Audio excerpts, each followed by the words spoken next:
Hello everyone, in this video lecture we all are going to talk about एक historical कहानी जिसका नाम है यशोधर्मन। उसके बारे में हम पढ़ने वाले हैं। ये एक हिस्टोरिकल कहानी, एक ऐतिहासिक गाथा है जो कि आपकी बिल्कुल सच है। तो इससे आपके यूपीएससी प्रीलिम्स इन सब में क्वेश्चन आ सकते हैं, आप ध्यान रखिएगा। तो स्टार्ट करते हैं। यशोधर्मन कौन था ये बताती हूँ मैं पहले। उससे पहले हमें एक कहानी पढ़नी होगी। क्या था, जो भारत था मध्य एशिया मतलब सेंट्रल एशिया में जो थे वहाँ पे हुन एक राज्य था और वहाँ पे बहुत ज़्यादा लड़ाई, जो हुन के राज्य का सरदार था वो बहुत ज़्यादा लड़ाई कर रहा था। तो हुन के लोग जो थे वे लड़ाई करने लग रहे थे और वे भारत में भी आ पहुँचे थे और भारत के भी बुरे दिन चल रहे थे क्योंकि हुनों के दल बहुत ज़्यादा मजबूत थे और जहाँ भी वे जाते वहाँ पे बहुत ज़्यादा तबाही मचा देते थे। और हुनों का ऐसा आक्रमण, हुनों इतने ताकतवर हो गए थे कि हुनों आक्रमण करते करते जो गुप्त साम्राज्य था उसके भी टुकड़े टुकड़े हो गए थे। गुप्त काल जो भारत का स्वर्ण युग काल माना जाता है, हुनों की वजह से उसके भी टुकड़े टुकड़े हो गए थे। हुनों का सरदार उस टाइम था तोरमन। तोरमन था हुनों का सरदार और तोरमन ने मालवा पर भी अधिकार जमा लिया था। मालवा एक जगह थी। अब जो मालवा राज्य था, जो मालवा राज्य का पहला राजा था, वो डर के मारे भागकर मंदसौर रियासत में जा बसा था। मंदसौर जो थी वो एक छोटी सी रियासत थी, वो वहाँ पे जा बसा था मालवा का राजा और वहाँ पे मालवा में अब तोरमन राज करने लगा था।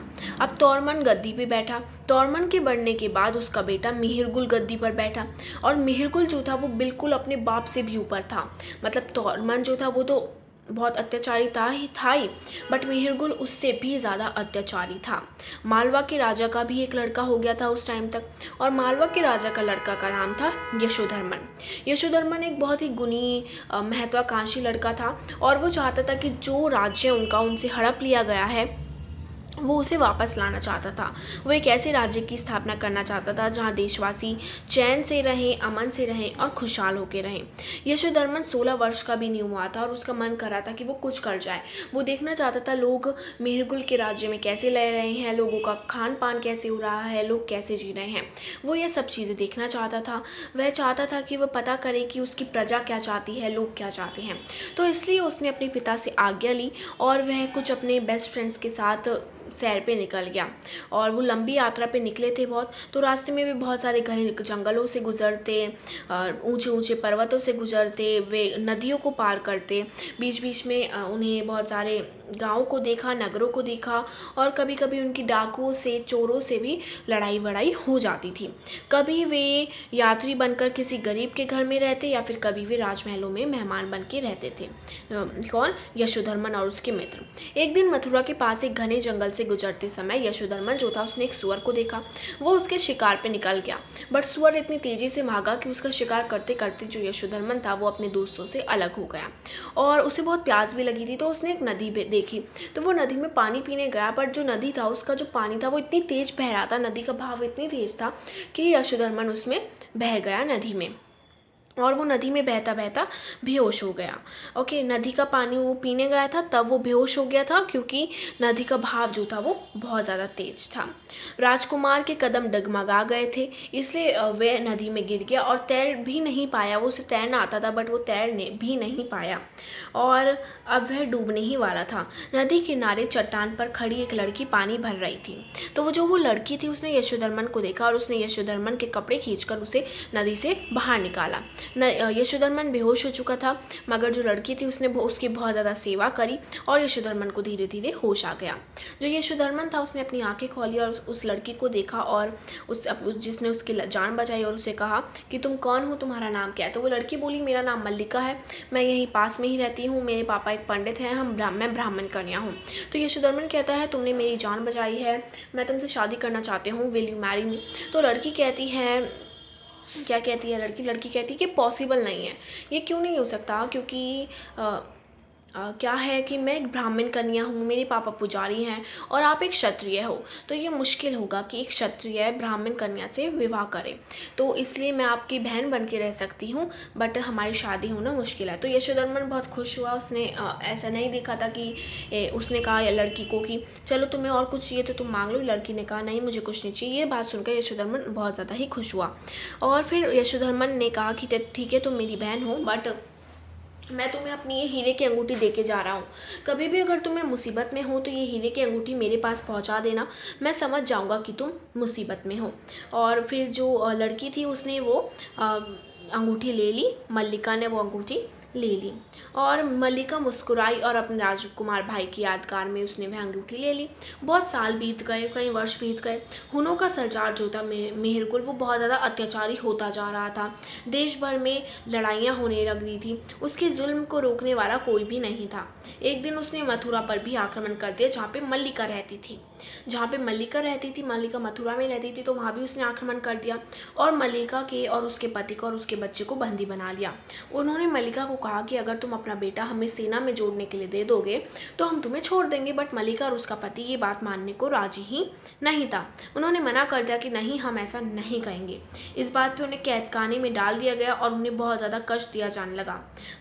मल्लिका इस मुसीबत से छुटकारा पाने के लिए लोग भगवान को याद करती। एक तभी उसे वो अंगूठी याद आई।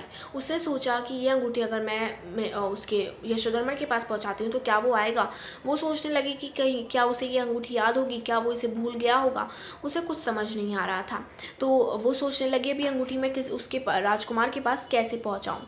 और वहाँ पे जहाँ पे वे कैद थे तो वहाँ पे एक सिपाही था। तो मल्लिका चाहती थी कि अपनी मदद के लिए वो यशोधर्मन को बुलाए।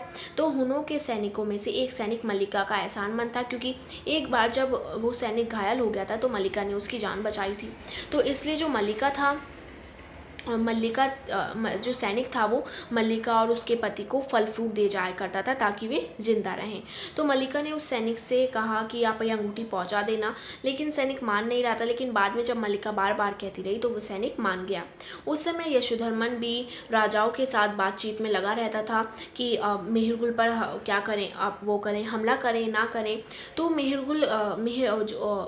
जो यशोधर्मन था वो हर बार कहता था कि हुनों में के इतने अधिक बलवान होने का कारण सिर्फ यह है कि आप सब भारतीय राजाओं में एकता नहीं है। जब भी लड़ाई की बात आती है तो सब पीछे हट जाते हैं। आपकी एकता ना होना ही आपकी हार का कारण है। और यशोधर्मन कहता है कि मैं तो मेहरगुल पे हमला करना चाहता हूँ, बट आप में से कोई भी राजा मेरे साथ मिलने वाला ही नहीं है। मैं हुनों के साथ इसलिए लड़ाई नहीं करना चाहता। एक दिन कई राजा और दूसरे राजाओं के प्रतिनिधि यशोधर्मन ने निवेदन आया कि आप लड़ाई कीजिए। तो यशोधर्मन जो था वो अभी भी लड़ाई नहीं करना चाहता था। उसने राजाओं से कहा कि आप लोगों में आपसी फूट है, मैं अभी भी आपसे साथ लड़ाई करने, आप लोगों के साथ मिलकर मेहरगुल से लड़ाई करने का समय ये बहुत बड़ी मुसीबत अपने सर पे नहीं ले सकता। उसी समय यशोधर्मन का नौकर अंदर आया और उसने यशोधर्मन को ये लाके अंगूठी दी। यशोधर्मन अंगूठी को देखते ही पहचान गया और उसने तैयारी शुरू कर दी हमला करने की। और उसे यह भी बताया गया यशोधर्मन को कि मथुरा में हुन के सरदार ने हमला कर दिया है और ये अंगूठी जिसने दी है वो कैद खाने में बंद है। यशोधर्मन ने अंगूठी देखी, उसे पहचान गया और वो तुरंत ही हमला करने के लिए तैयार हो गया। यशोधर्मन खड़ा हुआ और उसने युद्ध की घोषणा कर दी।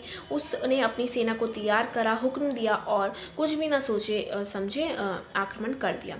यशोधर्मन जैसे जैसे मथुरा की ओर बढ़ रहा था, बहुत सारे हमले हो रहे थे, तो वो उन सब हमलों से भी लड़ने लग रहा था।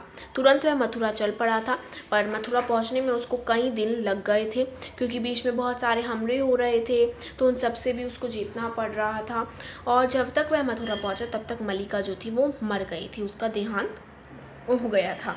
यशोधर्मन को यह सोचकर बहुत बुरा लगा, ये देखकर कि उसे अफसोस हुआ कि वो मल्लिका को नहीं बचा पाया, बट उसने मल्लिका को बचाने की कोशिश में मातृभूमि को बचा लिया था।